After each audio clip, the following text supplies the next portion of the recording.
अब भैया लोग, एक ठुर बहुत प्यारा गाना है और पलवारी गाना है। कैसा लगी रउआ लोग हमारे आवाज़ में सुना जाए, और अच्छा लगी तो ज़्यादा से ज़्यादा शेयर किया जाए। तो चलिए हमारे आवाज़ में सुना जाए। कि बाकी साभरी के रुपया जरी गए भाले नाना दी। बाकी साभरी के रुपया जरी गए भाले नाना दी। बाकी साभरी के रुपया जरी गए भाले नाना दी। रोज दिन के गिनब आबे छूटी गई नाना दी। रोज दिन के गिनब भाले छूटी गईल नाना दी। हमारे ससुर गोड़वा टूटी गए भाले नाना दी। हमारे ससुर गोड़वा टूटी गए भाले नाना दी। रोज दिन के दौड़बे आबे छूटा मोरे नाना दी। रोज दिन के दौड़बे आबे छूटी मोरे नाना दी। बक्सा भरी के रुपया जरी गई सुना मोरे नाना दी।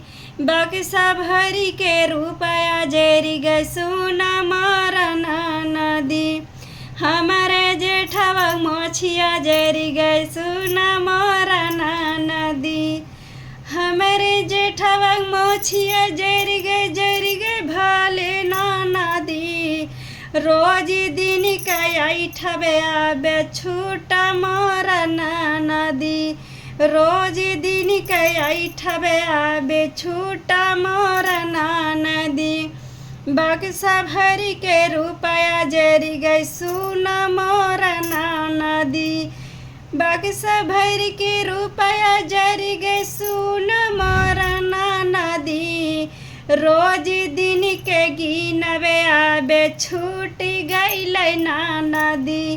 रोज दिन के गिनबे आबे छूटी गईल नाना दी। हमारे देवरा का अखिया फूटी गए भले फूट नाना दी। हमारे देवरा की अखिया फूटी गए भले फूट नाना दी। रोज दिन के झाकबे आबे छूटा मोरा नाना दी। रोज दिन के झाकबे आबे छूटा मोरा नाना दी। बक्सा भरी के रुपया जरी गई सुना मोरे नाना दी। बक्सा भरी के रुपया जरी गई सुना मोरा नाना दी। हमारे सैया कमर टूट गए भाले टूटा नाना दी। हमारे सैया कमर टूटा भाले टूटा नाना दी। रोज दिन के घूमबे आबे छूटा मोरा नाना दी। रोज दिन के घूमबे आबे छूटा मोरे नाना दी।